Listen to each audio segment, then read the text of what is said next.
Paranormal Experience with Cat Hobson covers paranormal experience, haunted locations and their histories, high strangeness, including cryptozoology and ufologists, psychics, mediums, authors, and media personalities.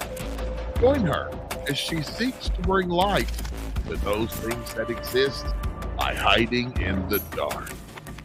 Here she is, your amazing host, Cat Hobson.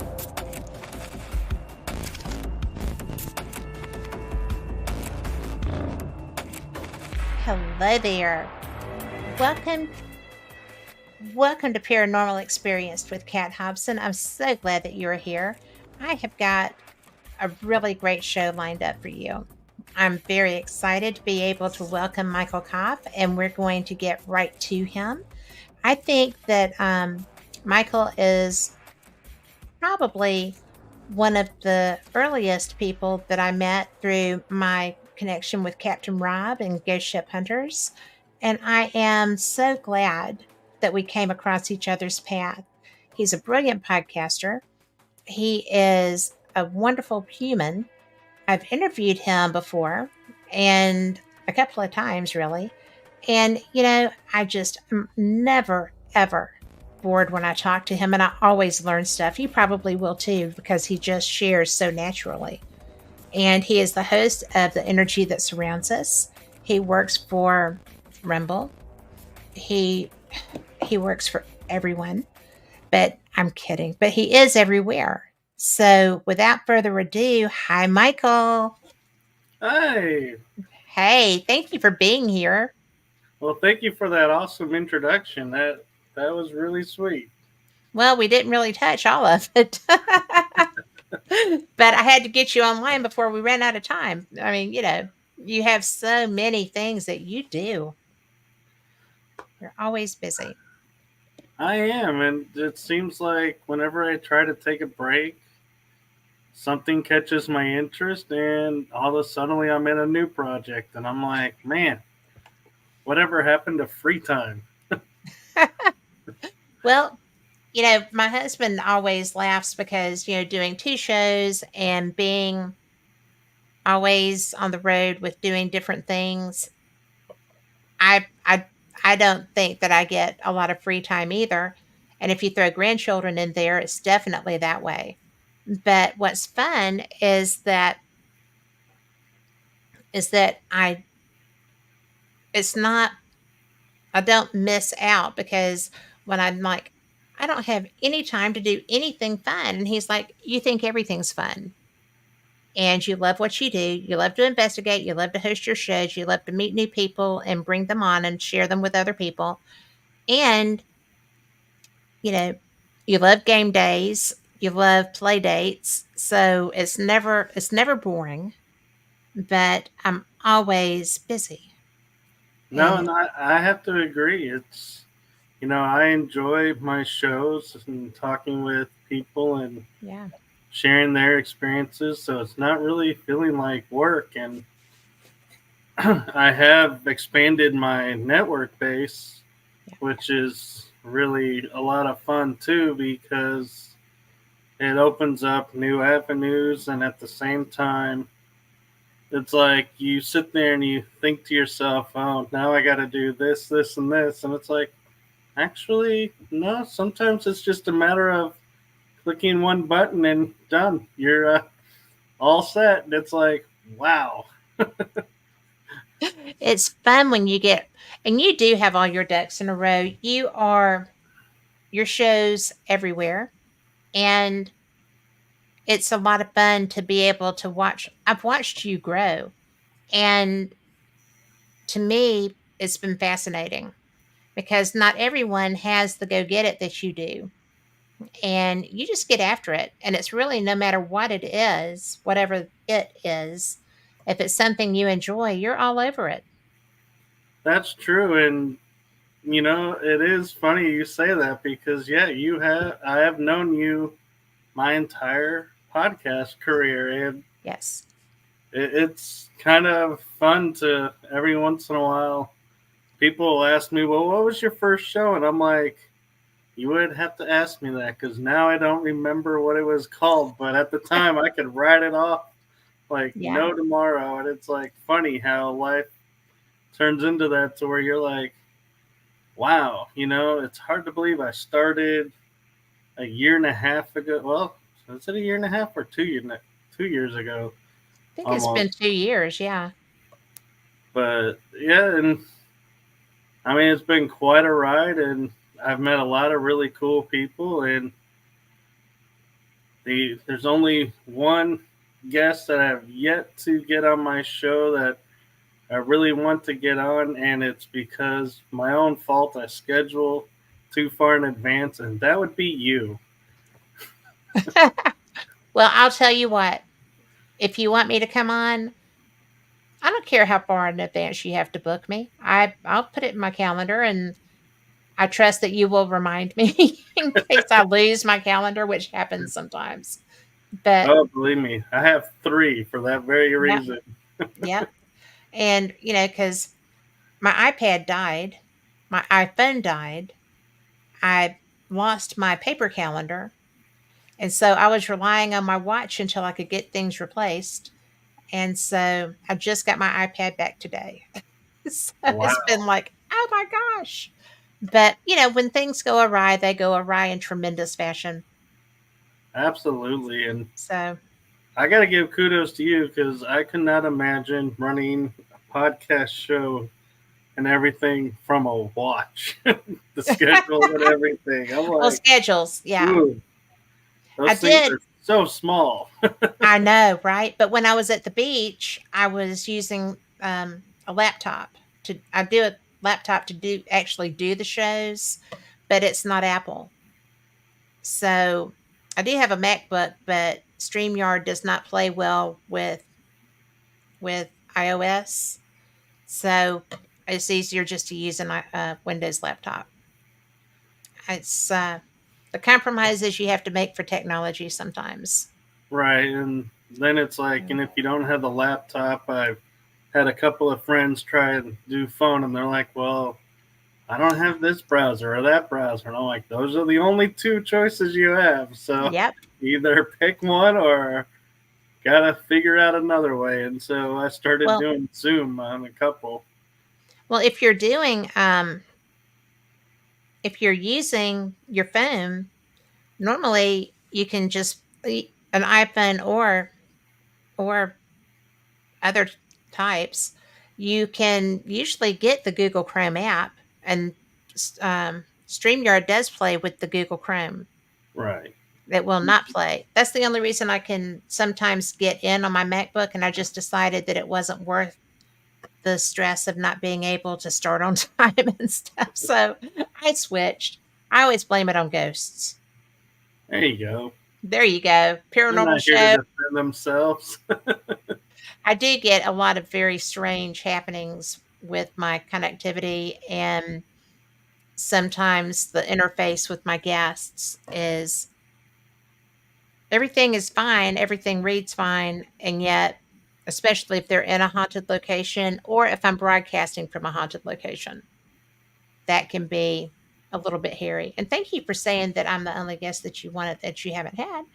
That's really sweet. It just dawned on me what you said. Oh my goodness. Oh, Thanks. you're very welcome. So And I it's appreciate because we that. do have that history. We do. And, you know, for everybody that doesn't listen to my show all of the time, and I know, Michael, that there are a lot of people here to see you, but I live on the flight path of Birmingham Airport. It is not an international airport, although it aspires to be. So if you hear a plane, it's a plane. It's not, I don't think it's supposed to be thunder. So just letting you know, I'm not lifting off, and Michael's not flying away either. But, you know, I know the answer to this, but we've picked up a lot of new listeners being here with KUNX. And when you got into the paranormal, what was your impetus for that? Was it personal experiences, things that go bump in the night, somebody turns you on to it, you saw ghost hunters or ghost adventures, or what pulled you in? Yeah, it's interesting because I grew up being in what I thought was everything being metaphysical, spiritual, and having all these experiences, and my mind was like, okay, yeah. And then I started watching and talking with people in the paranormal, and I would watch shows like Ghost Hunters and Ghost Hunters International, and I was like, wait a minute, some of these experiences are identical to what I was experiencing.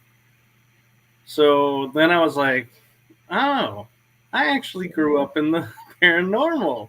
Yes. Okay.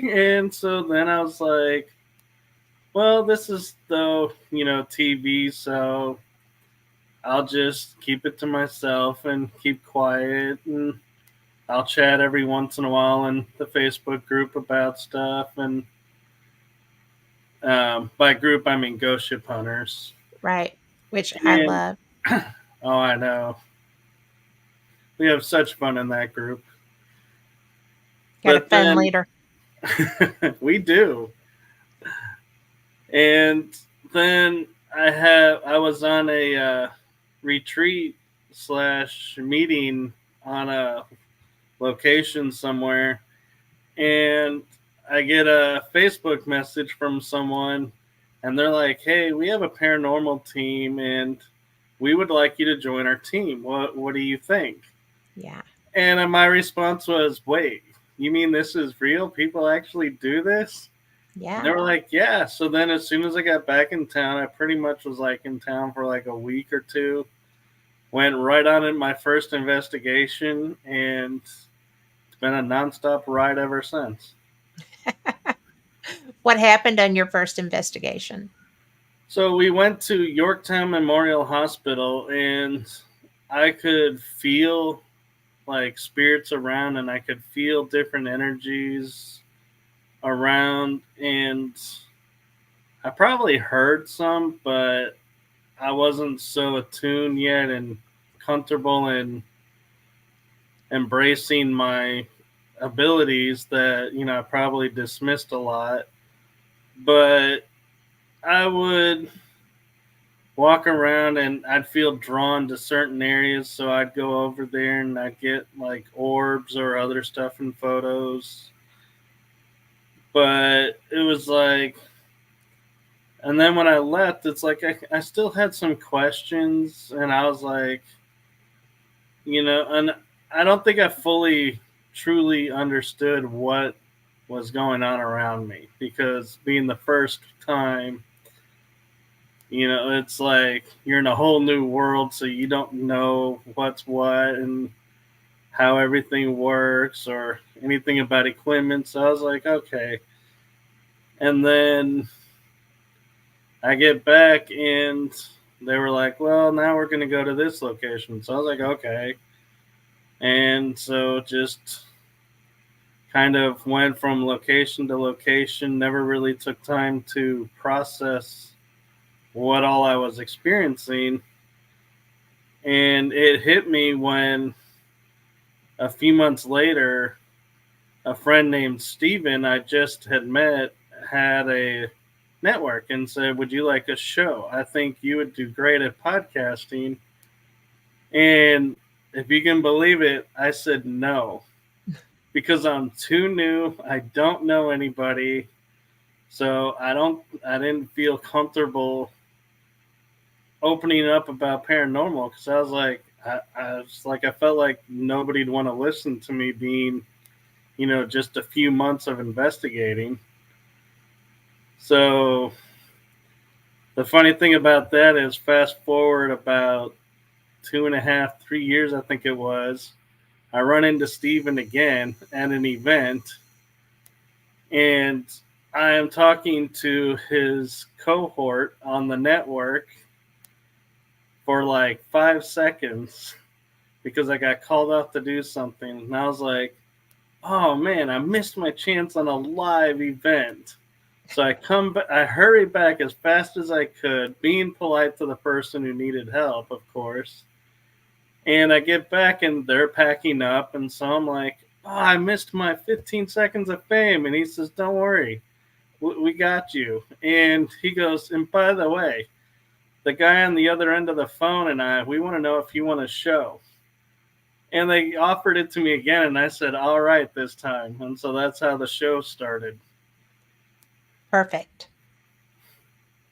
Well, because, people get so intimidated when you're not someone who's easily intimidated, so I don't mean you. But people get so intimidated by a microphone.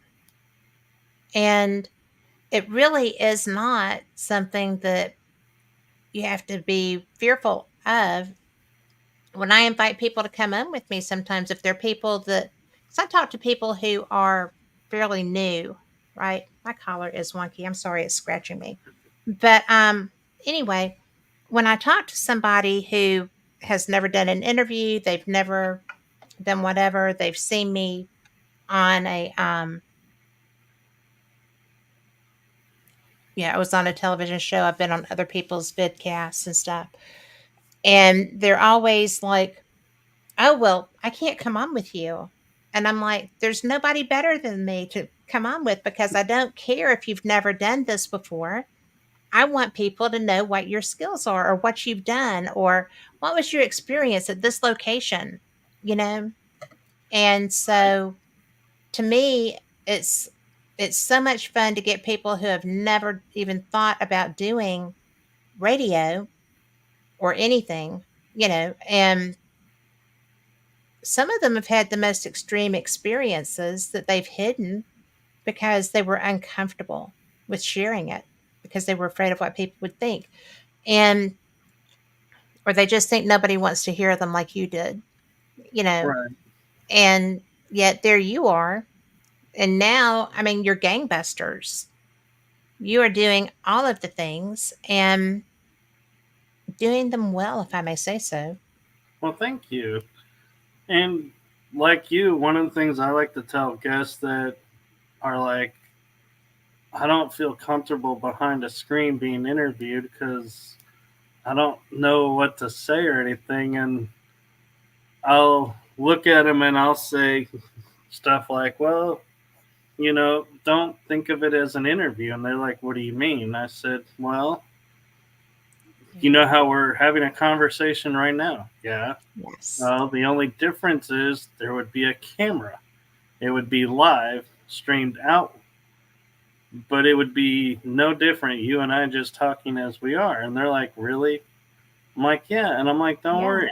If you get lost or, you need help, I'm right there. I'm not going to leave you out to dry, and Yes. be like, yes. Well, what do you mean you don't know this or that? I'll be like, I'm there to help. And so I try to put them at ease. And most, I would say, if not all, I can't really attest, all though that have given me feedback where I really liked how you made it a conversation like at a table. Yes. It was much more comfortable than being bombarded by questions. And I was like, oh, I don't do questions. And they go, what?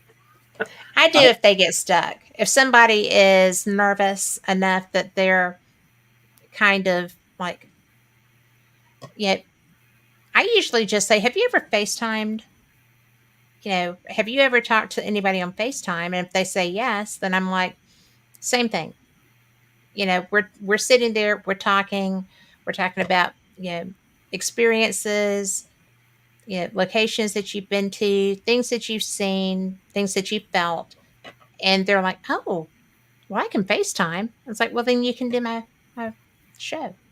So, see, that's something I love about being the paranormal podcasts or podcasting in general is we get to show the power of the mind, because people who are like in their head and going, oh, I can't do that. And we're like, trust me, you can. Yes.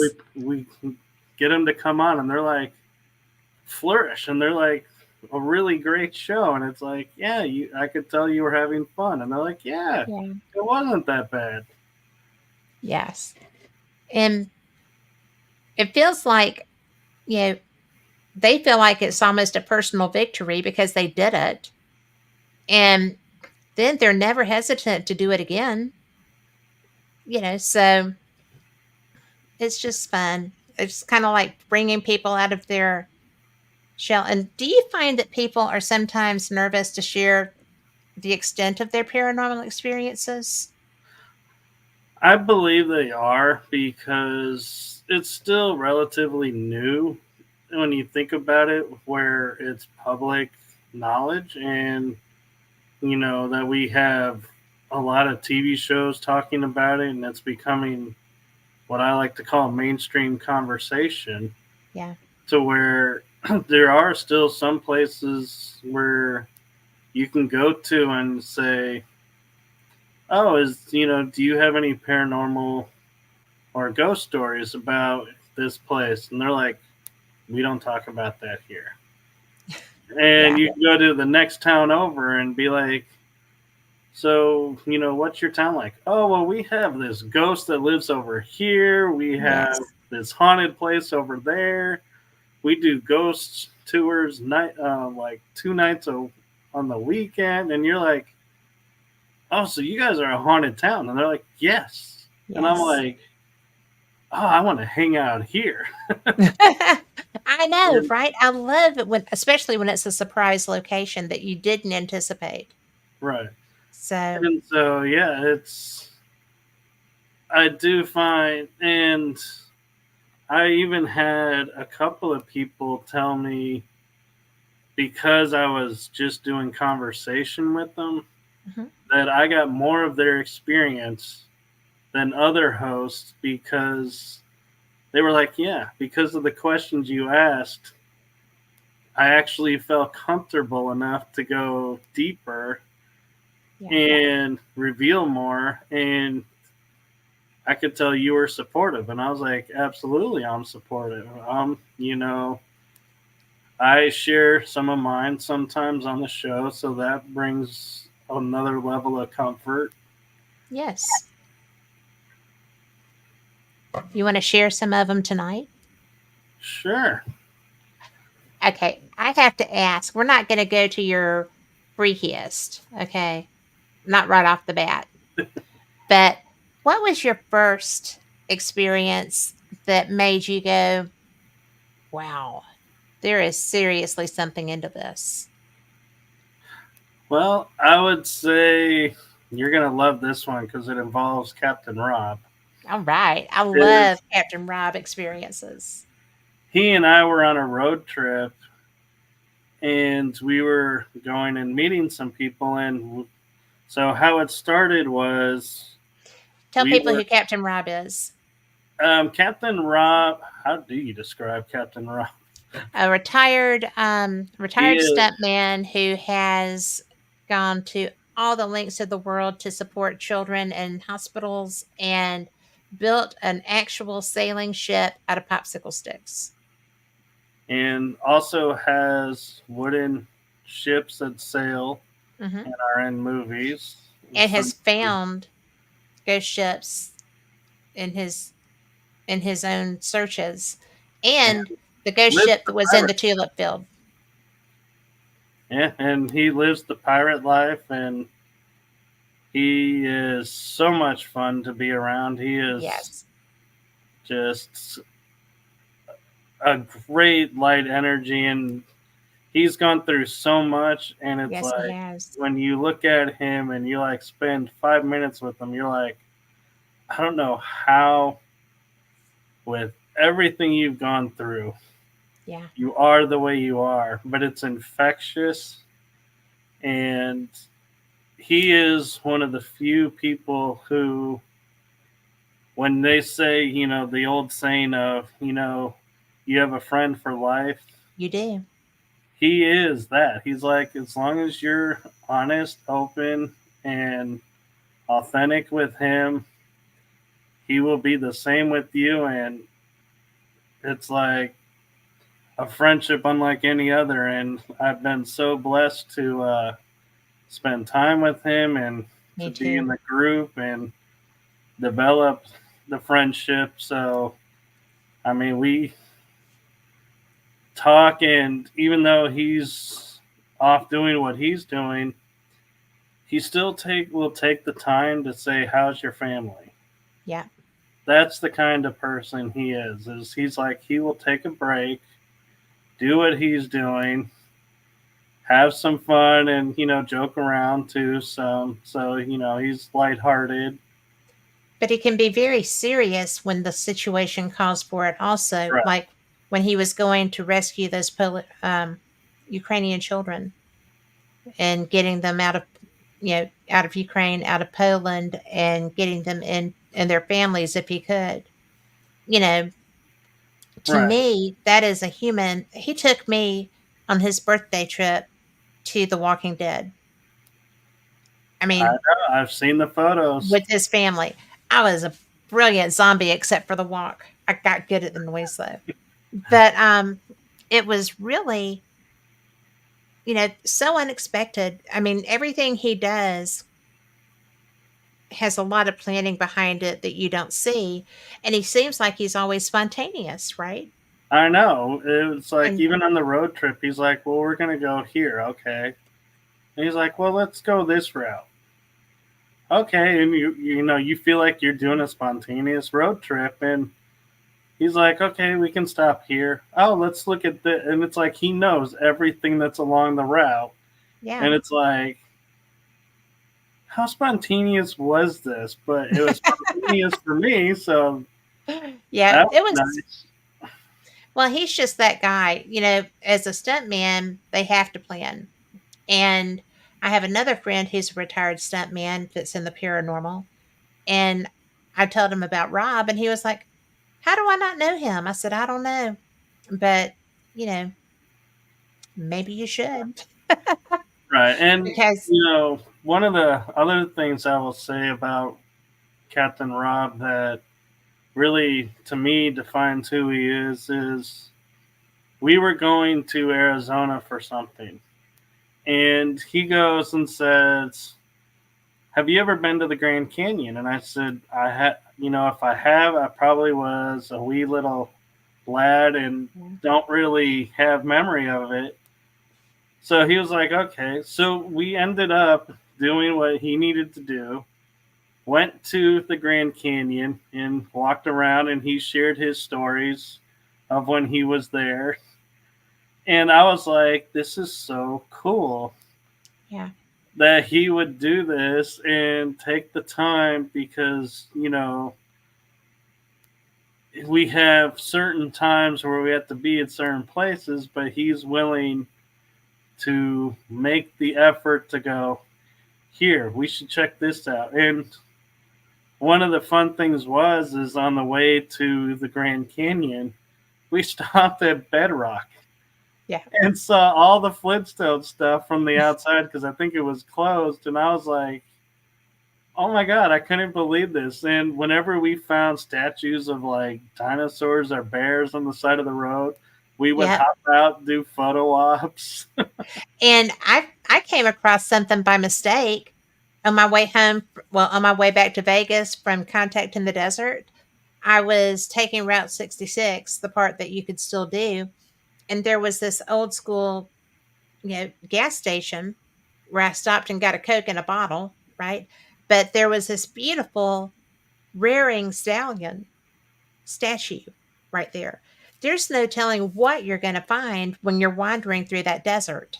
Right. So I love that y'all stop for all the photo stops. I do that too. It's Yeah. fun. And on our road trip, we would stop at every state sign. Yeah. Or we would stop at the visitor center to get a picture of the sign so we could say, hey, we're in this state now. Yeah. That's just fun. Well, he is a really good ghost hunter. He really is. I mean, he takes the portrayal of being like he always will joke in the groups and saying, if this happens, you'll find me at the bar. And so I'm thinking, okay. And so when I got to investigate with him, I was like half going, there's no bar around, so what's going to happen? And the other half of, what's going to happen for me? And so the moment that I think really solidified our friendship and kinship to me probably would be when we were in West Virginia and we were at a haunted location that someone took us to, and it was a school. And in the school, I had an experience in one room because I went off on my own. I know the cardinal no of investigating, but I was like, you know, what harm could there be? So, and famous words. I know. Famous words, Michael. And a spirit tries to push me through the floor. I could feel the pressure like pushing down on my shoulders. And I'm like, I'm not going through this floor. Stop. Right. And so I finally get free of that room and I'm back. And that was in a closet. So I'm back in the classroom. And I go out in the hallway and Rob is going, oh my gosh, you just missed it. I'm like, what did I miss? And he goes, my hat just got flicked off my head. And I was like, what? I was seeing this experience and they're flicking your hat off? I'm like, this hardly seems fair.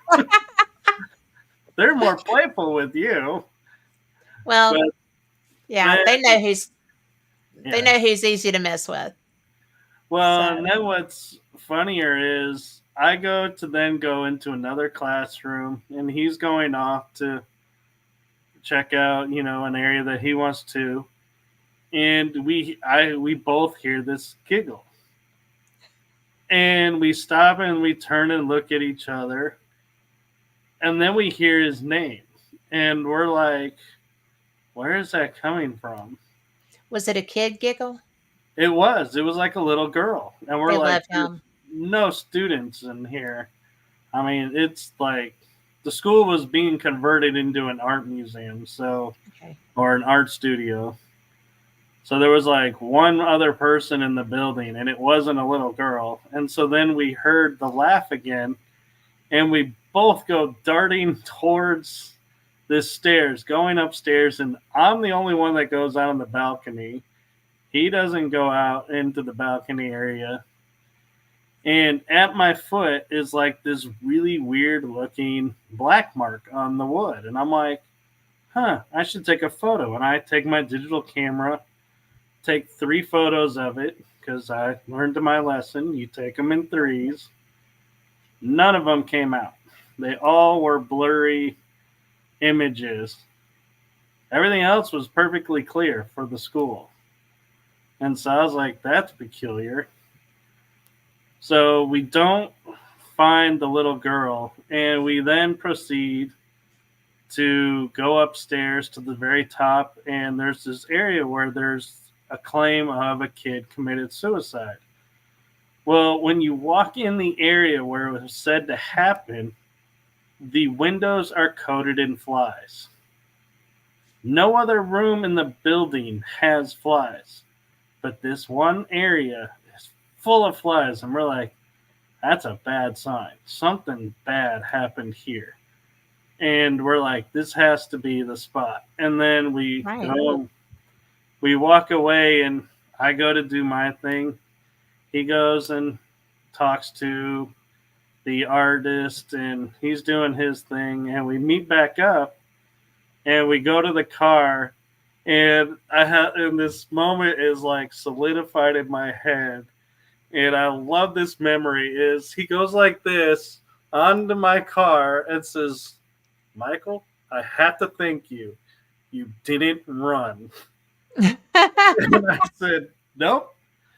I ran towards. I was like, I'm not a runner. And he goes, oh, no. Some people will say they won't run, and then they run for the hills at the first sign, but you held your ground. And I was like, yep. And so I always figure if you run, they're going to chase you. You know, I've been in situations that made me uncomfortable, and I just thought, you know, if I run away, they're just going to enjoy that, you know, right. Because that's what they're trying to achieve sometimes. Yeah.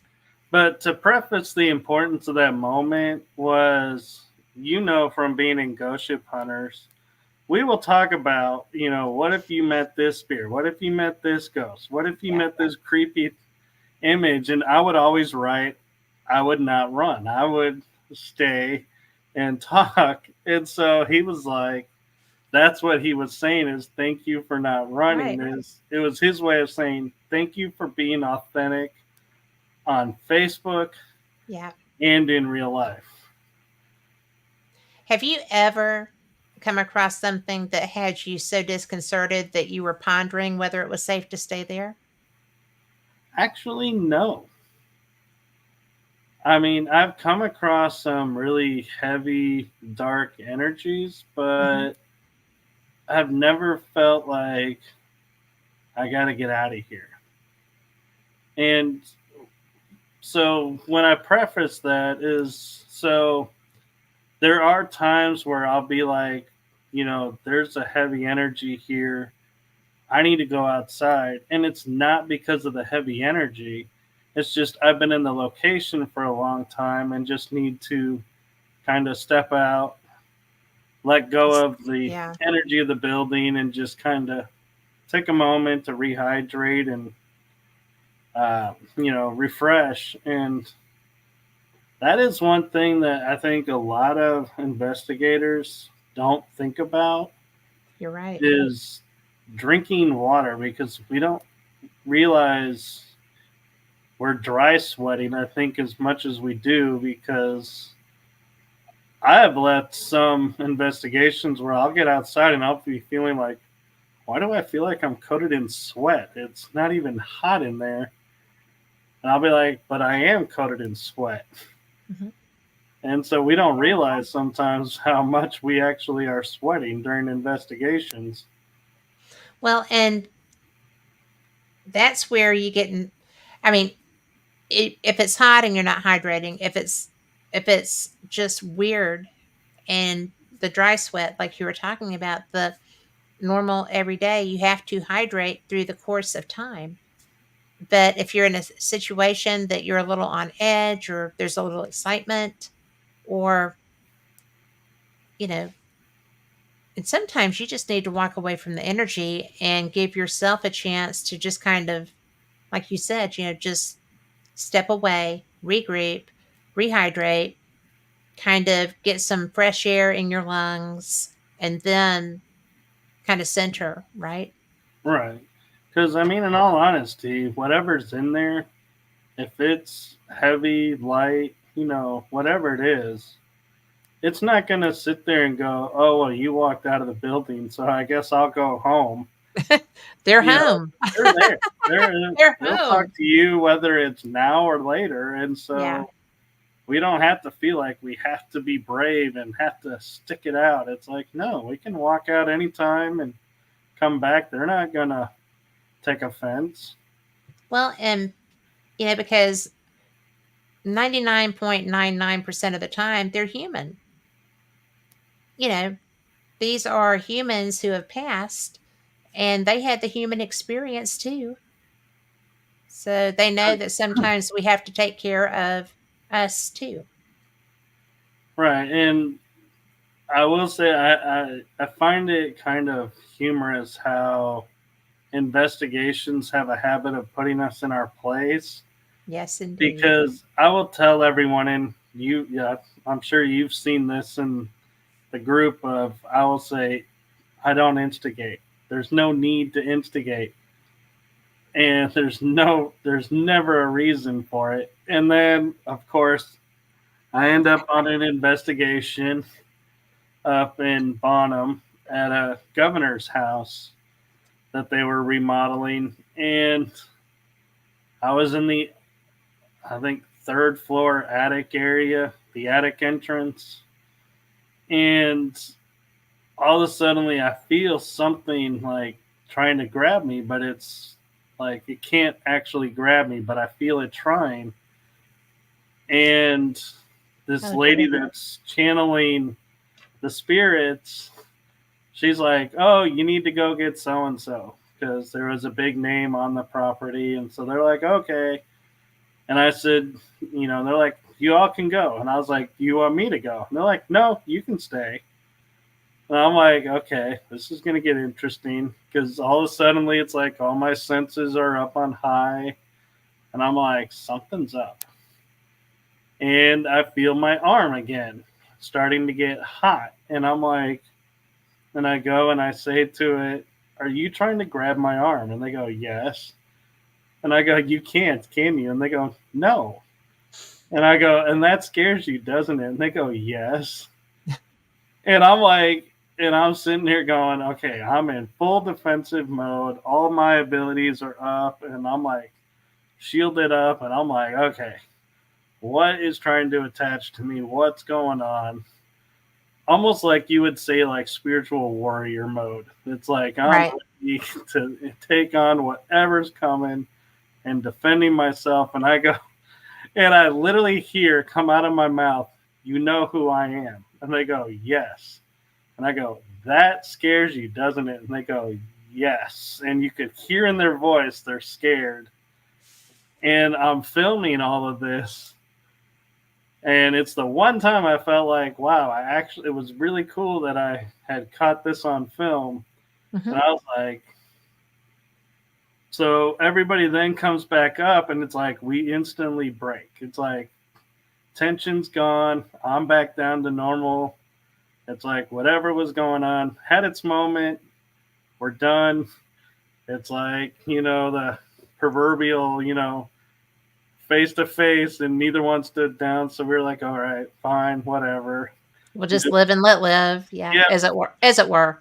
We're like, he's not going to run. You're not going to run. So it's not worth it. So we'll just stand down and be like, whatever. But it was like, yeah. And so people would always like say to me after that and going, so would you call that instigating? And I was like, I really wouldn't actually, because I was just standing my ground. Well, yeah. I mean, you weren't like challenging them saying, you can't do this and don't you do that, or I'm going to do this to you if you, I mean, there's so many ways to be rude and obnoxious to a spirit. And you and I have seen all of them, I think. Yep. But you can't, had you been challenging being, well, you can't touch me or whatever, that could have ended very differently. And right. And they could have taken it out on somebody else and said, well, if I can't take it out on you, this person I can, so I'm going to do something to them. And it's like, no, we're not angering anybody right now. and people, people sometimes watch shows that do that. And, I have a lot of friends who have been like Ghost Adventures, where there is sometimes some antagonism. And I always just say, Zach Bagans was a theater major. He knows how to do the dramatic. He knows how to get a reaction. And I don't have enough exorcists on staff to do that myself. Right? I do not have the staff that he has to help me get through something that happens like that. But if you watch, Ghost Hunters does a level of antagonism. Most investigators, to get that initial reaction, will do a little bit of, oh, come on, let me see you're here. Or not those words, but is there anyone here? Can you do this? Why don't you do that? And generally, I try to stay polite most of the time. But I mean, I have ticked off a whole jail full of spirits in the past, and that was quite an experience and very unnerving. I mean, I didn't leave; I had to spend the night there. Yeah. But it was definitely, they were a little provoked, but it was not something that I thought would provoke. And when it did, I was just kind of like, oh, whoa, this stuff is real. When they're angry, it's real what they can do. So, to me, but I try not to do that. You're actually nicer about it than I am. I'm like, I will walk up if I see someone instigating and like antagonizing. I'm like, you better have the gumption and the balls to follow through and go and face what you are stirring up. Stirring and up. Not send anybody else.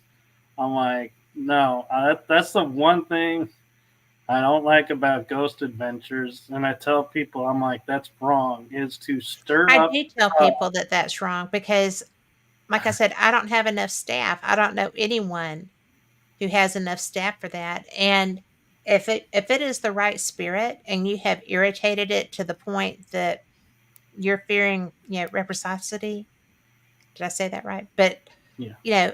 But you cannot. You don't know, and I don't care what anybody tells you about its Aunt Sally in the basement. I mean, you don't know because we don't know. And if it's a negative, then it camouflages. It wants you to think it's Aunt Sally in the basement until it doesn't. And I don't want to be the girl who is dealing with what was trying to, get somebody involved on that level, which is why I don't provoke. And you brought up something interesting that I was talking with someone recently about, and that is spirits are kind of under vampiric law. And by that, they mean, so when you hear someone knocking at your door and there's nobody there, and you say, come in, you're inviting whatever's there to come in. Yes, you are. Spirits can't just walk in, they have to be invited. And so when you're provoking, antagonizing, or not even aware you're doing this, and you may feel like, oh, my next door neighbor who passed away, this feels like her, and I really miss her, and I want to talk to her. And you're like, yeah, come on in. I really miss having you around. And it can turn like that because you have invited in the spirit. And so you have to be very careful. And you do. I know it's going to sound strange, but somebody said, yeah, whenever a spirit comes to their house, they test it.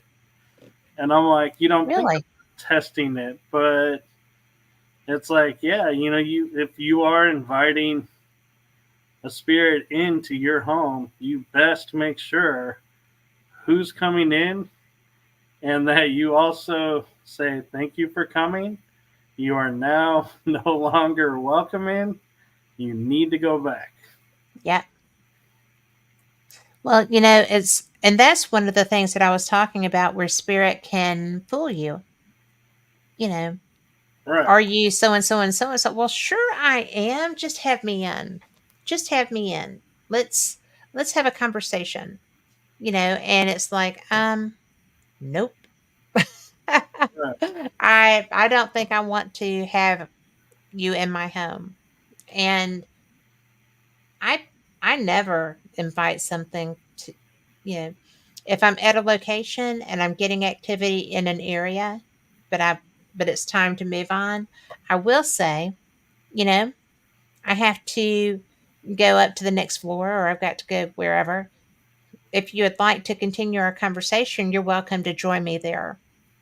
But I've never told something, you're welcome to just join me without being specific about where. Because that's how you get attachments. It is. And one of the things that we always will say at the end of investigations in one form or another is, thank you, spirits, for taking the time to talk with us, sharing with us. But this is your home. We're going to go to our homes. You're not welcome to come for a ride either. You get to stay here, and we will leave now. Yeah. And it's like, yeah, because we don't want it following us home and being like, okay, now I got to deal with this here. Have you ever had something come into your home with you? My personal feeling is no, but I've had my parents will tell me when I come back from investigations, things are a little wonky for a day or two. And so they're like, you brought something home. And I'm like, Yeah. I didn't feel it. And I have all these protections on my car and on me. So I don't know how it got here, if it did, because it Well, shouldn't have been able to get onto the car. It shouldn't have been able to get onto me. So, but they don't need to get onto you or onto your car because they're astral. you know, So, and I don't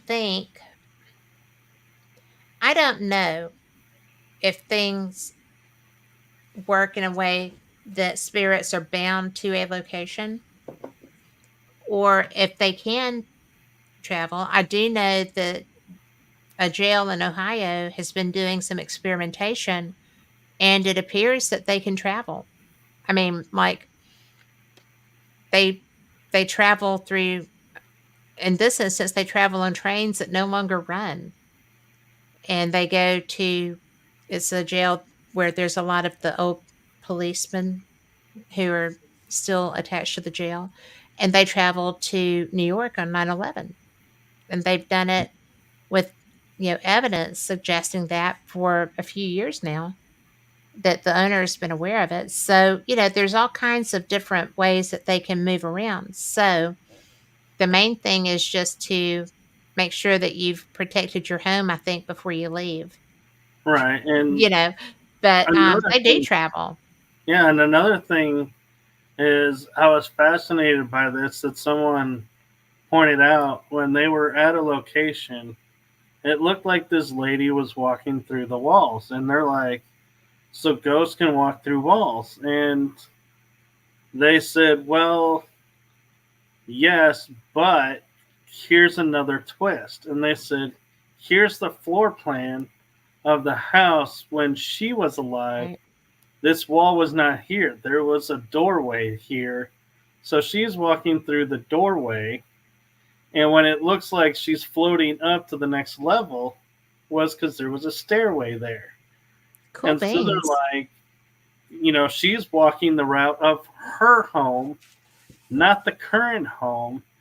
And so that is something that investigators really need to start looking at before saying, oh my God, you really do have a ghost that's, able to float through, can float up through to the next level or going towards the attic. It's like, no, they're walking stairs that are just not there anymore. Yeah. But, that can, stone tape theory is not just outside, right? And we'll talk about that when we come back. We're about to go to a break. But, there's all kinds of stuff still. We haven't even touched the surface, really. So we will be back. And for everyone listening, we do have chat open. So please go ahead. If you have questions for Michael or comments, you can go ahead and pop them in there. And we will be back after this. Thanks for being here. We'll see you on the flip side.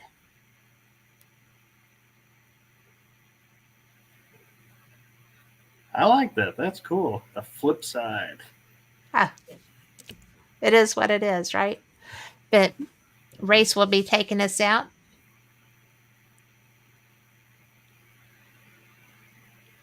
And, when you've done radio as long as I have, I'm in my 10th year, starting into my 10th year or finishing it. I'm not sure which. But one of my friends keeps up with that just impeccably. And I am not that good at it because life, and she's a very detailed person. And she started a year after me. So she always knows when my anniversary is. Oh, yeah. I started radio actually last season, towards the middle of the season. So it is something to keep in to get used to, and it is trippy. It is. And I am so fortunate, I never get bored. I've never had a guest I wasn't having fun with. I have had one interview in my whole time doing this that was a dental experiment, right, with the pulling teeth thing. And that was just a fluke. I had heard that guest on other shows, and she was brilliant, and she is brilliant. And apparently she was just having a bad night. Something must have happened. And she went ahead and did the show. And I was like, I'm sorry that you were having such a bad night. And she was like, oh no, did it show? And I'm like, well, I just knew, Yeah. So, but it can be hard sometimes. It's very special when somebody gives you their time. It is. I always appreciate that. And we as hosts always do our best to make sure it's got the most positive vibe and most positive outlook and the best light. So, Yep. yeah. Well, I am going to try again to take us out to break. So we will be back. Thanks for being here. While most near-death experiencers return to this plane of existence with alluring tales of their time spent in the presence of the divine, what happens when one crosses the veil into the afterlife, into the void? In the new book, Dying to Meet Them, Mindy Toutfest describes her journey to the afterlife after a devastating aneurysm, how a strange turn of events would lead her to spiritual growth, divine healing, UFO experiences, and a greater understanding of the universe. Get your copy of Dying to Meet Them today at Amazon.com or visit unxmedia.com for more information on this book and more amazing selections from UnX Media Publishing at unxmedia.com.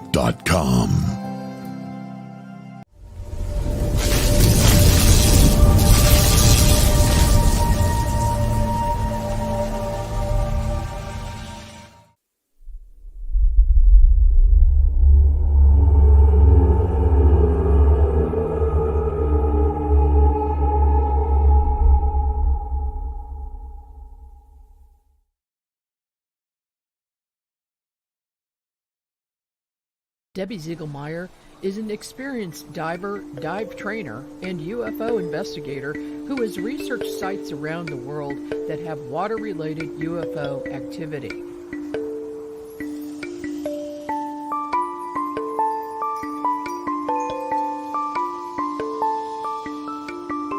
now know that even the Pentagon admits that there are unknown objects in the skies and underwater around the world.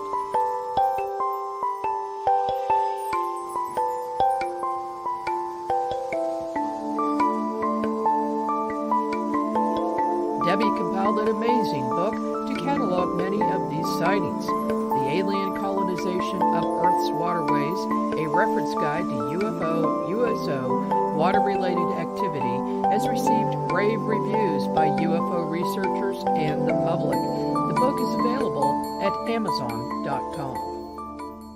The UnX Network presents a health and wellness spiritually based brand of hemp-derived CBD products made by Hopewell Farm in Harrogate, Tennessee. We apply our Cathara energy work with all of our plants and products. Our products made in small batches with only 2 ingredients of pure hemp, full-spectrum crude oil, and coconut-derived MCT oil. Third-party lab tested for potency and legal THC levels with 6 strengths of 1 ounce oil to choose from. Know what you're buying and get what you pay for from Hopewell Farm. Applied directly to a specific area, Hopewell Farm topical salve in 1 ounce and ½ ounce sizes made with pure hemp crude oil, comfrey extract, and all natural ingredients. Find the Hopewell Farm link and coupon code on the UnX Network website at unxnetwork.com. That's unxnetwork.com.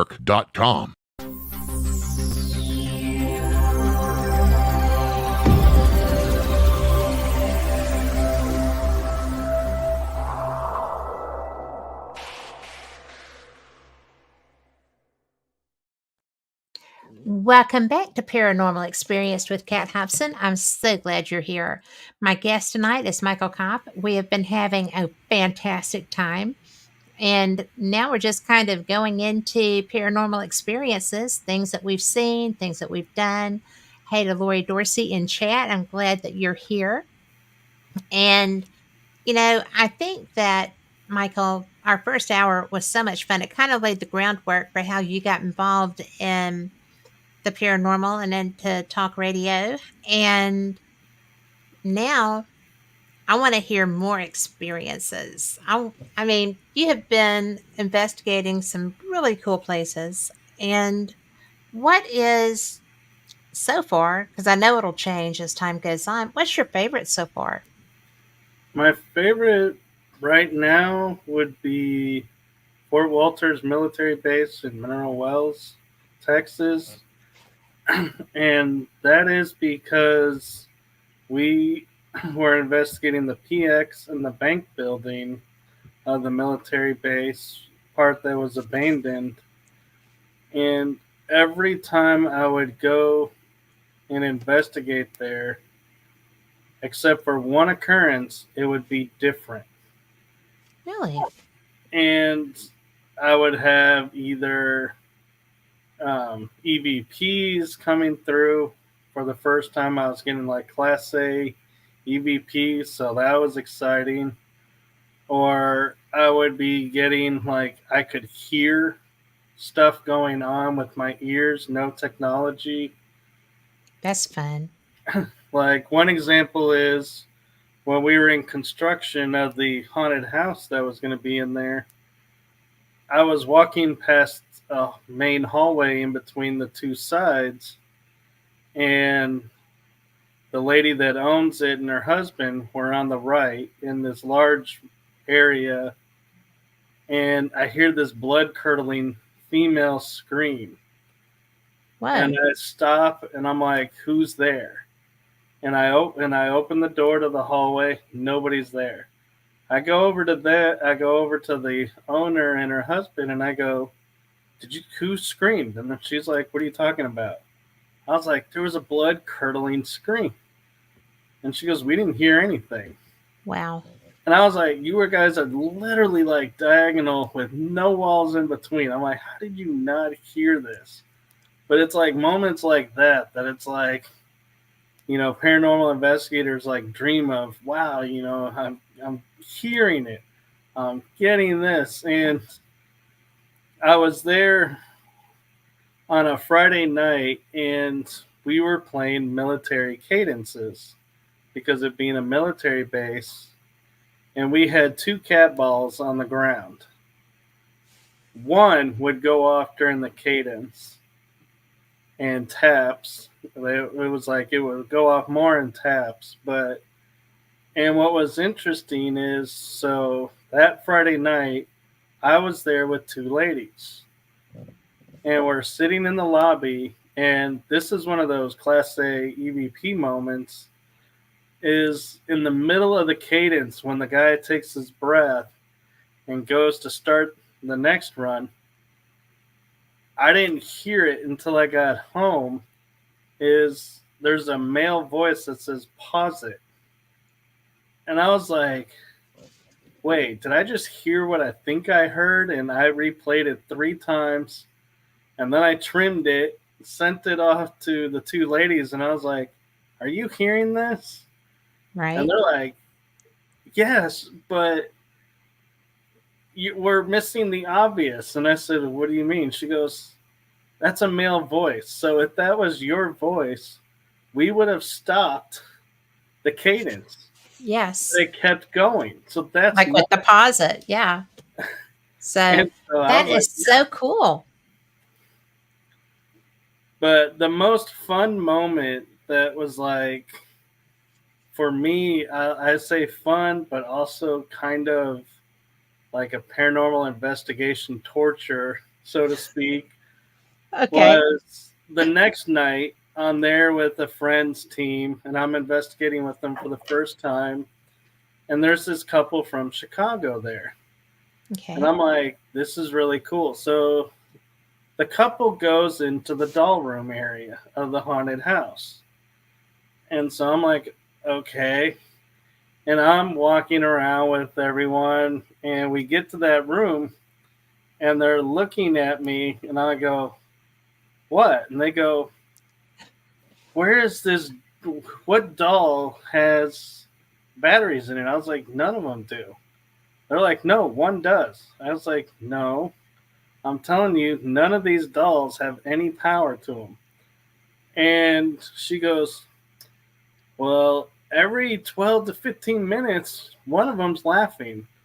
And I'm like, wait, what? Whoa. And I was like, I was here last night. There's no laughter coming from That's this room. wild. And I've never heard laughter coming from this room. And so I'm sitting there and I'm like questioning them, going, what do you mean laughter? You're like, what are you talking about? Where's it coming from? And they'll go, well, we can't figure that out.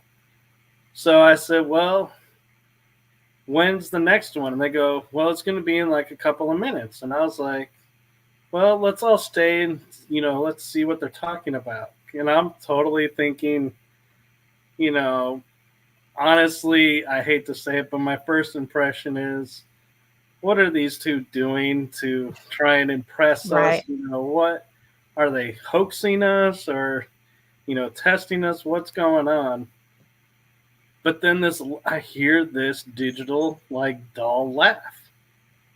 And I'm like, whoa, where did that come from? And I'm like, and I go, you guys aren't pulling my leg, right? And they're like, no, we've been listening to this, trying to figure it out. And I was like, all right, let's all kind of spread out. And whoever hears it the loudest, raise your hand. We tried to figure out where it's coming from.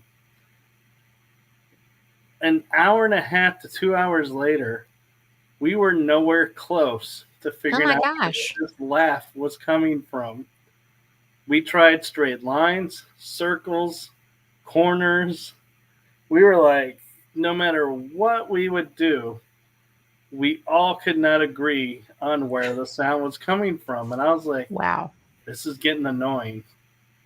So we leave, and then a week later, I come back with two ladies, and my friend that kind of runs security for the haunted house was there, and she's a little skeptical. So I was thinking, this is perfect.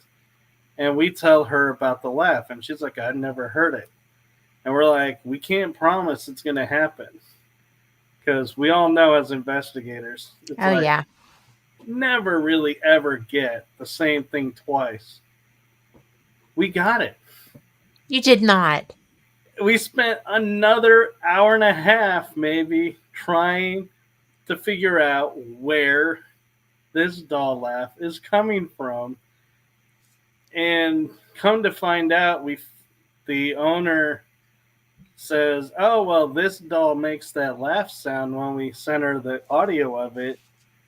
But we were like, but she requires batteries, right? And she goes, yeah. And we go, there were no batteries in her. She goes, no, there isn't. So we're like, well, we know where the sound's coming from. Right. But we don't know how it's coming. And so I put on the end of my little video about it going, so the owner has told us this is the doll that's making the laugh, but she has no batteries in her. So can anyone explain how she's still laughing? What did you get? Anybody have an idea? No. It's like nobody can explain how a battery-operated doll with no batteries is laughing on a timer, so to speak. Right. And so I was getting ready to come up again, and I was going to visit again. And I get a message from the owner, and she goes, you're not going to believe this. I go, what? She goes, I heard the laugh again, but it wasn't in the doll room. Where and I was like, Oh, so now it's transferred to another room. She never said what room it was. Wow. But I was like, oh, this makes it even more creepy now because it has decided to leave the dolls and go to another area. That is creepy. I mean, because that means that, it can transit. Well, not only that, but it's not attached to the doll because the doll No, was it's still in random. that doll room. So it was a free floating spirit just Free hanging out. range. Free range spirit. Wow. That's something. I love when we find something unusual like that because you think you've got it figured out, right? I And know, you so do not. So do not. and to have it happen on 2 separate days, a week apart, Yes. and then have it happen again like months later in another location, and it's not you. It's like I cannot explain it. It's like this is truly a A real paranormal thing. experience. Yeah. Well, that is so fascinating. And I don't know. I think that might. Did you find it more disturbing that it could transport to something else, or did that just seem logical to you? Have you had experiences where interaction did that to you? I've had it happen before, and to be honest, every time that's happened to me, I've been excited by it because then I know Yeah. it's not someone messing with me because everyone's in the room. And so everyone's got, if it was someone on their phone, playing the sound, you could easily go, well, somebody doesn't have their phone in the room. So, that's how Mhm. that happened. But we all were on our phones filming in the room. So it's like nobody could have pre recorded it to play it. Right. And that's the interesting thing is so to me it's like, this is a real spirit laughing because there's no other possible explanation because even if it was someone messing with us, Mhm. that day and a week later, that we didn't know about, how would they know to do Yeah. it a third time in another area? And none of us were there. So she was alone in the building. So it's like, Yeah. that totally discredits anyone hoaxing us. And that is one of the reasons that I like small group investigations and do not like at all. And I still will sometimes do them, but the group tours, like group ghost hunts, like with a company that does them or something, I I can never trust what my experiences are. And I do get evidence when I go to haunted locations because spirit interacts with me. But I like to be in a small group where I feel like it's like you said, there's more controls. Right. Because with those great big ghost hunts that have like 40 or 50 people in it's a big enough location that you're going to have some contamination, but not as much as you might think. I hate those things because I never trust the evidence that I get there.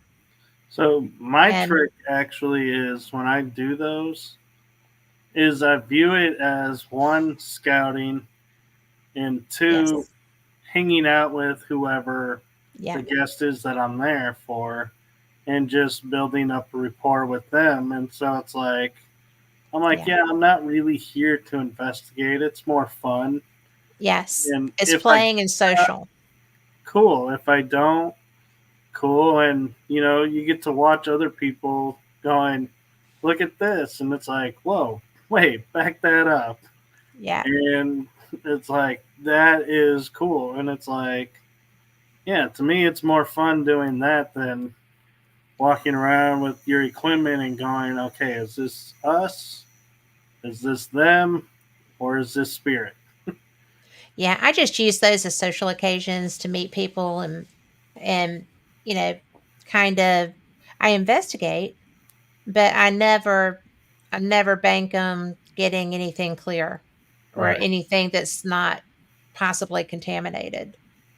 In some of the locations, even big locations, if they're older, then they're not, you can get contamination between levels or between wings or whatever.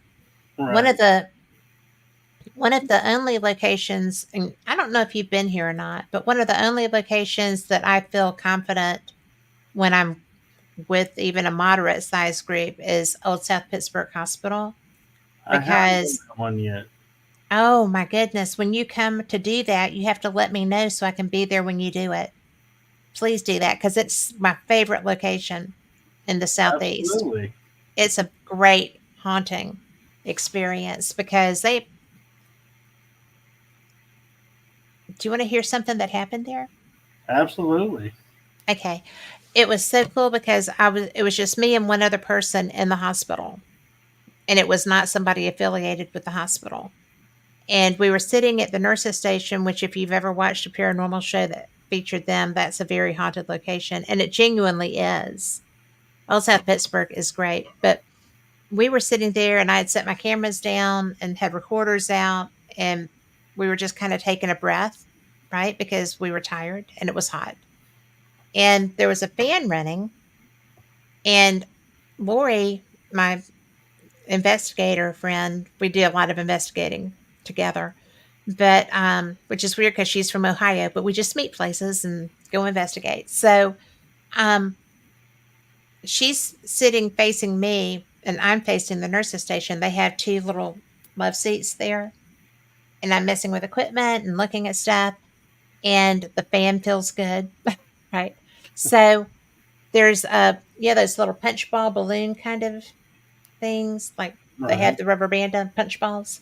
Well, there's one that's in there and Lori has gone quiet and I'm not sure why. It took me a minute to notice it, and she's just waiting on me to notice that balloon is going toward the fan, right?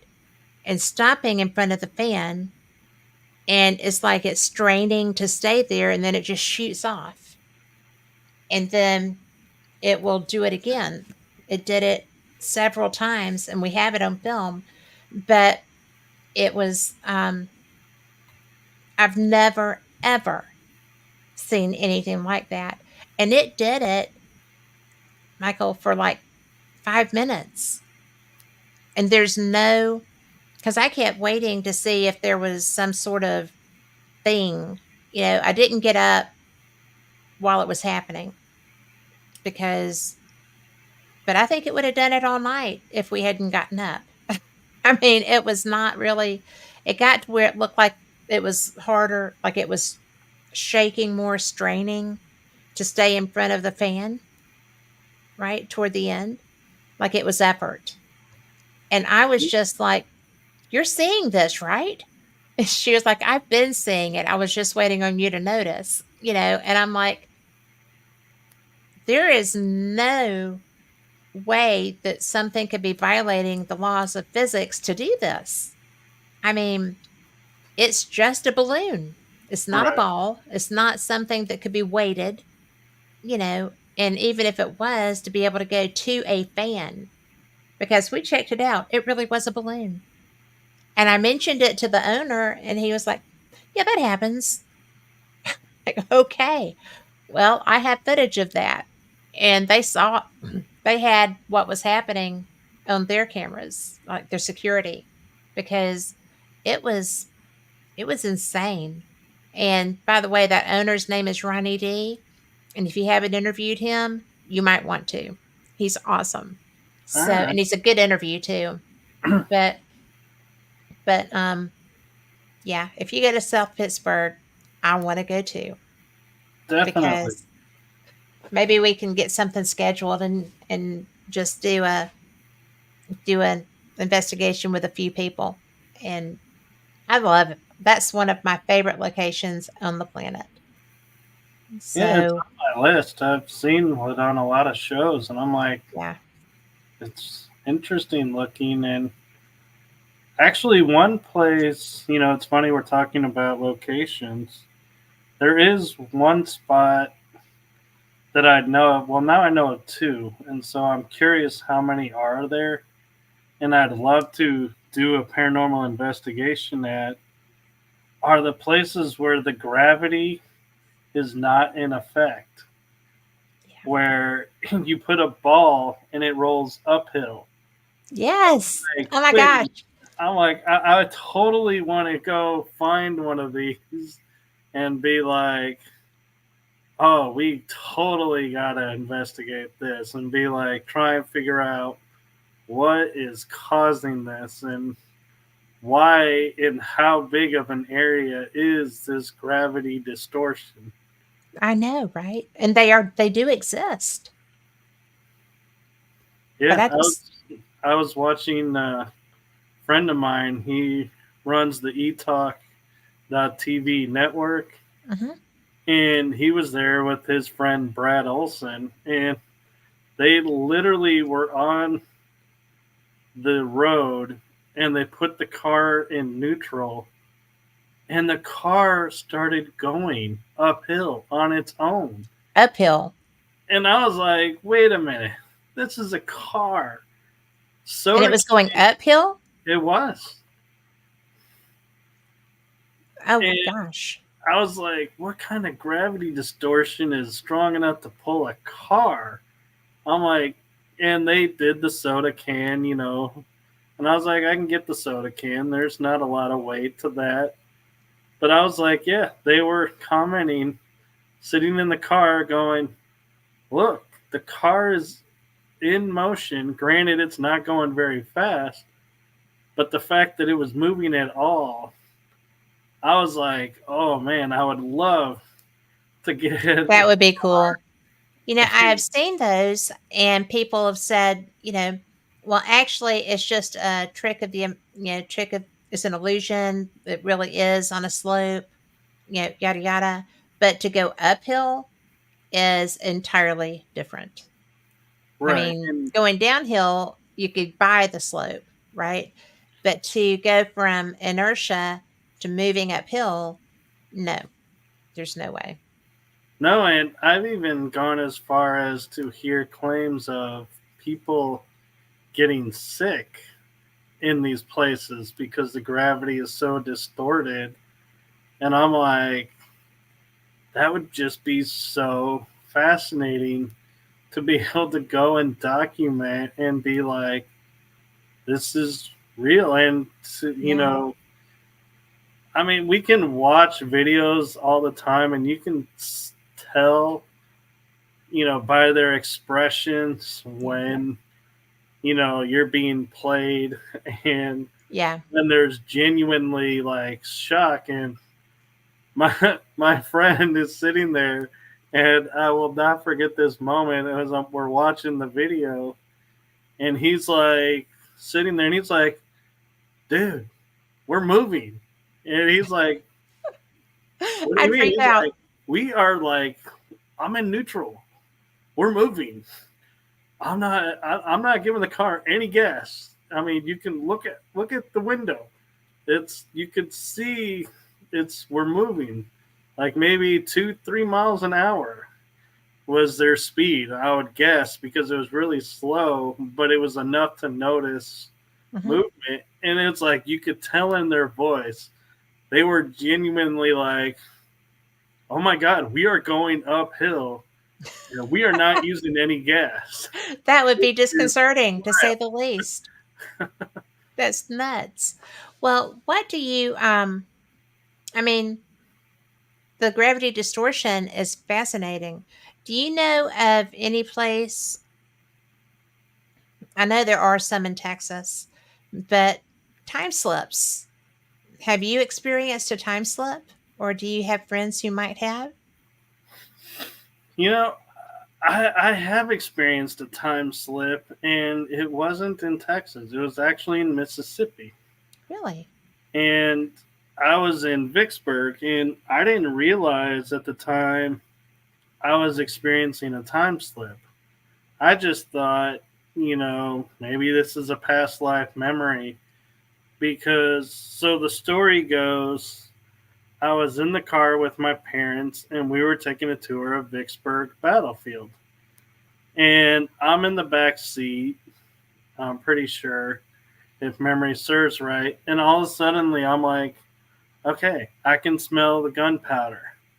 There's a battle going out to the right. The Union line is moving up, and the Confederates are right here, entrenched in. And, there's a few soldiers moving up this way, and there's cannon firing. And it's like I'm describing this battle taking place. Wow. And mind you, if you've ever been to Vicksburg battlefield, the only thing out there are basically the cannons and a few spots and monuments. So the fact that I was seeing these troops moving around was a surprise to me, and that I could smell the gunpowder, smell the blood in the air. And I was like, I almost felt like I could just reach out and touch everything. Wow. Well, I had Dr. Heather Lee Langdon on one of my shows, and she was talking about time slips. And I said, well, let me describe this situation. And I described to her the Vicksburg situation I just described to you. And she said, because all 5 of your senses were engaged, and in that moment, you were there. Yep. You time slipped and you watched what was happening there. And it's incredible that you were able to retain what you saw and bring it back live in the moment. So it was like I'm sitting here being a news anchor relating the blow-by-blow play of what's happening 100-some years ago. Right. Now in real time. And I'm like, and it was like, wow, to be able, and I thought that was a rare occurrence. And I had someone else I did a show last night with, Eric Wood. I don't know if you know him, the Paranormal Highway. Okay. Gypsy Road was his original YouTube name. Gotcha. Okay. But he was sharing a story from Gettysburg, and it was like I would say that was a definite time slip experience. I had one at Gettysburg. It was very strange. It's you need to shield if you go.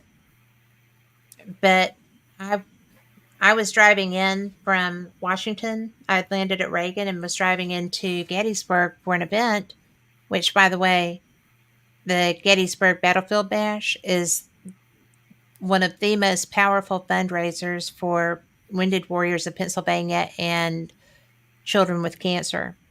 They do, everything goes to them. So it's a good event to go to. But I wasn't shielded because I didn't realize I was so close to Gettysburg. And you need to shield when you're there because the power is so overwhelming. But I was just driving down. I thought I saw reenactors down around a house. And they were just wandering around in the woods behind the house. And they had like a little campfire and everything going. And I thought, that's very realistic. And then they were gone. And it didn't dawn on me until they disappeared that they weren't real. So, or maybe they were real. And I also had experiences on the battlefield itself. I mean, everywhere there is a battlefield. But on the battlefield that's marked as such it's a trippy place. I feel like if you're open to it, that you're going to get an experience there. Hello, Yolanda. And, Yolanda has a comment, and she says, what about when you're driving and you know where you're going and you end up there without knowing how you got there? I've had those moments. I have had that happen. I was there like an hour and a half early. So, and it was a 6-hour drive. So I was glad I was there early, but I don't know how I got there early. So, but I did. I would go and visit a friend that's like 45 minutes away. And I would remember getting on one highway, and the next thing I know, I'm on her doorstep, and it was a 45-minute drive. And I'm like, wait, how did I just get here? Yes. And I would always jokingly say, whoever took over the car, thank you for not damaging it. And thank you for not damaging me. Drive. Yeah. I mean, because it's so... Were you not just completely tripped out? I was tripped out. I had no idea. And I'm like, I don't speed through those little towns once you get off the interstate, because that's a ticket waiting to happen. Yep. So, I don't know. And it's a drive I make all the time. And some days it just feels like it's a lot longer than others. And some days it is. But, it's just so... I'm glad you brought that up, Yolanda. Thanks. Because that is something that a lot of people will tell you, oh, yeah, that happens to me. But an hour and a half difference was... That's a lot. I mean, when I told my husband, because when I get there, I call my husband and tell him I'm there. And he was like, what did you do? Like, I just drove. I don't know. I'm here. I don't know how it happened. So, yeah. And I will speed, but not through there. Yeah, and the hard part is when you get there and you're knocking on the door and you're like, yeah, I have to be honest. I don't know how I got here because I remember getting on this highway and then I was here. And the look on their faces, it's like, I gotta stop telling people these stories.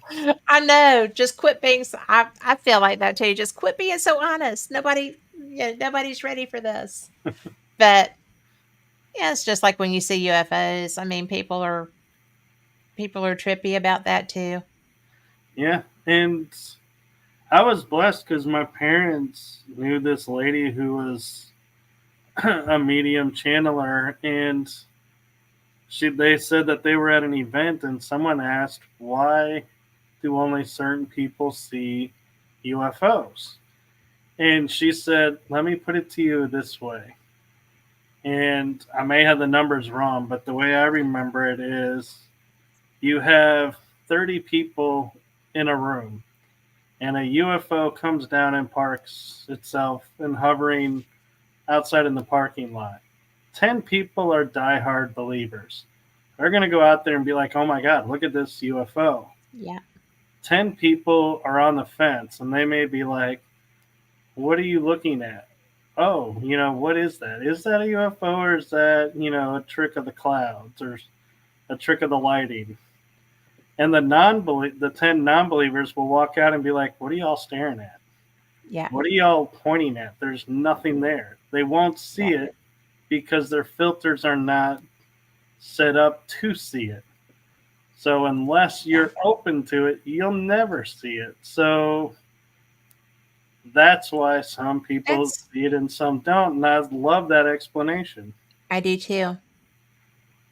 And I can see that. I mean, truly, I can see that because the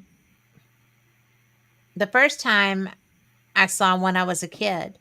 And I was with a bunch of, military people who I had seen jump out of airplanes and been around their helicopters and all that other stuff. I was in 6th grade. And I was like, what is that? And they were like, oh, that's a helicopter. I said, no, it's not. I've been to your jump sites. I've seen helicopters. That's not a helicopter. And they all just kind of, oh, you're just, being a silly kid, whatever. But every one of them looked at each other like, wow, But, and that was my first time. And I see them a lot. And I know that some of them are satellites but I see some that move a lot faster than satellites do. I've seen recently, two of them together, and it's almost like they were incandescent. They were like glowing marshmallows, and they were traveling next to each other. But they were far enough apart that they weren't in tandem. They were just traveling together. And Right. that was, and I didn't know how many satellites were in Starlink, but I had not yet, but I always wanted to see Starlink. So I was just kind of like, oh my gosh! I came inside and I told David, I just saw Starlink, I think. And so I messaged a friend of mine who works, doing that, and I said, "What is the smallest number of these?" And they were like 22. I was like, "Oh, probably was not Starlink, but still cool."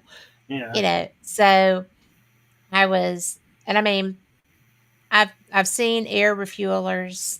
We have an air refueling base here, and that was not what it was. I mean, it seriously looked like a couple of marshmallows, like that shape, and it was just so surprising. And I was so disappointed that it wasn't Starlink, if you can believe it. So the last contact in the desert I went to 2 years ago was, or I think it's 2 years ago. I don't think I went. I did go last year. Okay, I stand corrected. But we did get to see it. So it was pretty amazing. Well, there you go. And it's interesting you point out the military, perspective, and we have now paranormal shows where you see like hospital, Yeah. doctors, nurses, paramedics, and firefighters or police are now coming forward and sharing their stories. And I think Yeah. that's great. But at the same time, I interviewed a couple of police and they said we have to be very careful what shows we go on. We have to Yeah. be very careful what we say. And we cannot divulge everything that we've seen. And I said, why? And they go, because our bosses are watching and they can make life really difficult for us, or virtually it's like it still unfortunately is, do not Taboo. talk about this. Even though it's Yeah. something they're going through, it's like, and I think part of me is like, I think that's really sad that they're still under that restriction. Well, But then again, I think about it in the terms of, with the way people are today, if a person in need was to see a cop who said, "Oh, I seen a UFO or I seen a dead person talking to me right. and helped me solve this," they're going to be like, "You're nuts.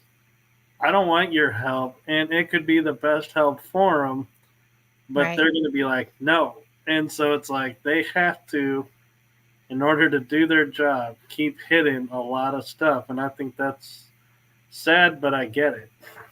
I agree. But with the well, that's why the military they have to be out. Yeah, unless they have achieved a certain level of rank and they're close to out anyway, they still have to be out before they can really go public.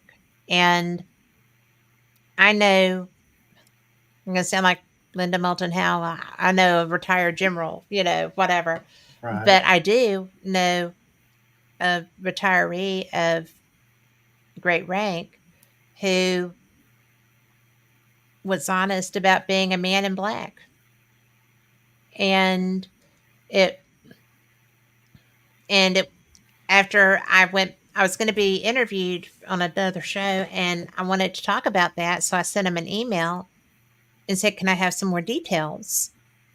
And he was like, Oh dear, no. I wasn't really a man in black. I just flew into this airport and met up with some friends, and we all were out of uniform because we'd been doing stuff. So we had to rent a car to drive up to where it was. So the car just happened to be a black car. And so all three of us were out of uniform in dark suits. And I'm like, yeah, so that was coincidence, right? No. You've already told me the truth. I'm just asking for more details so that I can talk about it. And I won't say who you are. And he was like, Nope. I just happened to be in a black suit, renting a black car, going to a UFO location. So either someone came to talk to him, or he's like, no, if you say this on another show, they're going to know it's me, and I don't want these people on my doorstep. And, the weird part is that someone of his rank who was retired and out of it, right? But they still have NDAs that are lifelong. And to me, that says a lot, right? It does. If you're still under your NDA, but you've been retired for 3 years, 5 years, 10 years, then that's a pretty strong NDA. It is. And I think it's because of a panic. We have things happening in our world right now that people react to greatly. And, we've got the worst anti-Semitism since Nazism happening now. And it may exceed that. But, we don't. I think that it would be nice to have that distraction. But I think that people are so volatile. And right now we have such a society that nobody really wants to give an inch on conversations or meet in the middle or find a way to be together. Even if you have to be separately in the same area, But it's a dangerous place when you start getting people who are afraid reacting. And then you have the shows like what is that show? American Horror Story? No, the one with the aliens Independence Day. Oh, yeah. And I can totally see people reacting like, up on the building in LA with the sign saying, "Welcome to Earth," and then get zapped by them. Because I think that there's so many different ways that scenario could play out. You don't know what we're going to get when it shows up. I know, and it's interesting how Hollywood has us mind trapped about it, because, like you're saying, Independence Day, they were like, hey, come, you come in peace, come in, we're here to welcome you. They get killed. You look at shows like V. We're here in peace. We're here. We have all this medical technology. We have all this great technology. Yeah. Meanwhile, we're harvesting you for our food. Yeah. So, it's like, yes, we'll help you if you give us so many of your population. It's like, well, no, that's wrong. We're not your food. So that's not a fair trade-off. So we're taught to be skeptic. Yeah. And it's like, so we're either going to strike first or be like questioning everything they do to the point to where they're like, no, we're not going to help you. You don't want the help. Yeah. And, you sit there and you're just kind of like, this would be so beneficial. There are so many ways, because if they do have this technology that we see, people see it. And if that's our technology and we can do that, then we can have world peace, because by jingo, you can get everybody's attention, and make a conversation happen. Right. And I think it's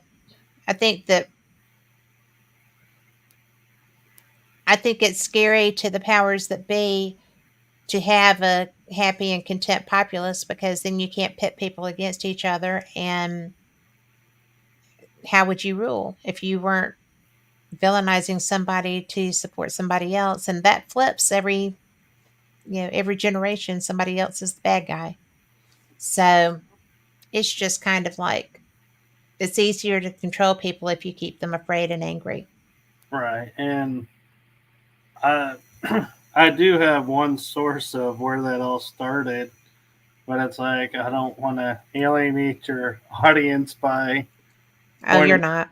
But so I like to say to people, look at religion.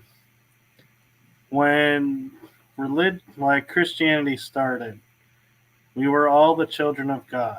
We were all made in His image. We're all equals. We're all sons and daughters. Then what happens is the Council of Nicaea and a few other councils strike. Books from the Bible are removed. Yeah. All of a sudden, the divine feminine is erased and vilified. And you are no longer divine being. You are servant to this power. And if you want to be saved, you have only one option to be saved. And it's like, wait a minute. How did we go from matriarchal to patriarchal, loving to fearful? And everybody says, well, look at God of the Bible. It's like Old Testament, you fear Him. New Testament, you love Him. And I'm like, you might want to relook at that, because you're not exactly loving in the New Testament. Yes, He is more forgiving than the Old. Yeah. But I would see all these billboards, and what got my mind really thinking about it was they would all say, I am second. And I was like, what is that? And someone had to explain it was, you are second to Christ, who is first to God. And I was like, I'm not second to Him. He's my brother. We're equal. And they're like, that's blasphemous. I'm like, that's Christianity. What are you talking about? Well, what people forget is, Old Testament God, New Testament God, same God. It's not a different God. I would argue that, because the mannerisms and the verbiage are completely different. In the human authors. But it is still Old Testament God, New Testament God.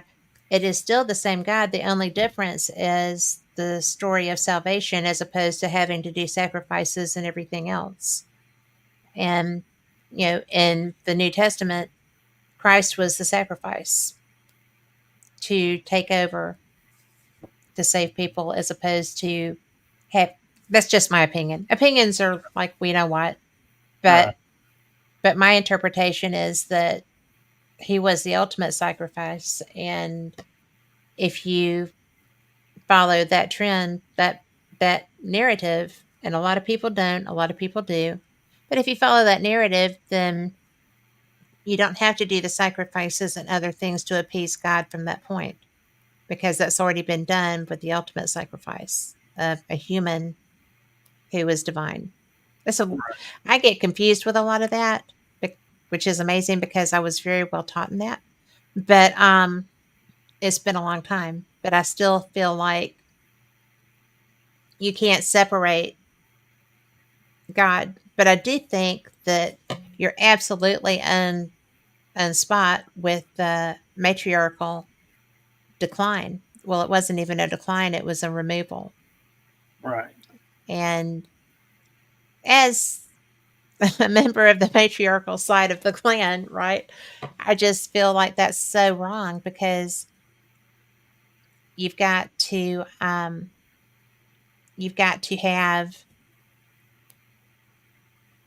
perspective. You cannot just go through and remove half of your population and make them subservient, and yet that's what happened. You're absolutely correct with that. Yeah, and everyone's okay with it. That's the other thing. I'm like, wait a minute. How are you okay being told men are okay with it. Yes. So, No, I've talked to quite a few women who went through the church, and they were like, "Well, it's the way of the church. It's the way God wants it." So and I'm like, it's the way the men taught it. "Yes, It's the way the men taught it. But it's I don't know. Christianity is a very tough subject, and I don't usually discuss religion. I don't But usually either." yeah, we're probably going to get all kinds of letters about this. But it is something that's fascinating. And yeah, the ultimate paranormal experience was Christ being crucified and rising. That was such an extreme circumstance. And he could raise the dead. He could alter anything in the universe and did. And people still doubted him. So, Yeah. So I will say this to everyone who's going to be writing us about this: do your homework. Look at the verbiage of pre-councils, especially Nicaea, and after, and you will notice there are differences.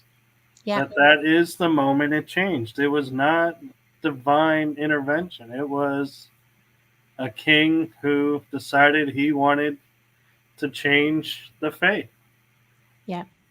So I would say do your homework before you Yeah. come at either one of us. And just always know that these are our opinions. right. And you and I have differing opinions on some of that, and we're friends. We are. So, and we'll still be friends. So that's okay. I mean, I'm here for another episode, so we're obviously okay with that. Absolutely. And someday you're going to have me on too. So obviously I'm okay with that. Definitely. So, it's just, I just love being able to have these open conversations, even though we're almost out of time. But tell people where to find you right quick. So you can find me and my shows on YouTube. And if you search The Energy That Surrounds Us, Paranormal Great Verses, show. Great show. and Writing Through the Unknown, you'll find my channels. I'm also on Rumble, and the shows there is Tetsu is The Energy That Surrounds Us, because I felt like shortening the name. And Writing Through the Unknown has its own channel. I have a channel, Michael Koss Adventures, on Rumble, where I share interviews and videos of insights now and different pieces of research I've done and made into videos, or if I was a part of a show, made an appearance, I'll share it there. So it's kind of like my journey. And Paranormal Verses has its own Rumble channel. And if you want to listen to us on radio, we are on Spotify, and we are on etalk.tv, which has its own web-based radio station, so you can listen to a bunch of shows. And so I also now air on X. I finally broke down because it's no longer called Twitter. Yeah. We got an account on X, so I don't know what they call when you post things now. We'll find out. I'm like, it's not a tweet anymore, so I'm grateful I can keep my word of I do not tweet. You're too funny. But we are going to have to start wrapping this up because we have got Clyde Lewis coming behind us. And Ground Zero is a great show. So if you haven't watched it, he's coming right behind us, and it's going to be awesome. So, Michael, I just absolutely enjoy talking to you. And I enjoy it too. I think it's interesting that we moved to religion because of ufology. And, it really is something that, Al back here has his own opinions on it. And I just find the interrelation between, paranormal, spiritual paranormal, ufology, which is also paranormal because it's not within the realm of the normal, different kind of concepts. It's not just ghosts, it's, Bigfoot, it's demonology, it's all these other things that all of these are under the same umbrella. And so being able to talk about things that a lot of people don't is pretty cool. So thank you for that. Well, thank you for having me again and creating this space for all of us to be able to have these conversations. I think they matter, right? They do. Yeah. Your show matters just as much. Yeah. Everything comes around. And we're all so much more alike than we are different. So I think that's pretty important to remember sometimes too. It is. It's like I never would have imagined having some of the conversations we've had, because it's like we create all these illusions in our head of, oh, this person's this way, or everybody says this, so this person's going to do it too. And then when you finally, the universe puts it in front of you and pushes you to speak about it, it's like, wait, that did not go as I thought it was going to go. I get a lot of that. But we have to go so that we can turn the network over so that Clyde can get on here. And I just appreciate you. And for everyone listening, thank you so much. You're the reason we do these shows, and your input's great. Thank you, Yolanda, for joining us in chat with Lori, and Race is in there too. So we'll see you next week. Same cat time, same cat channel. Y'all come on back. Good night.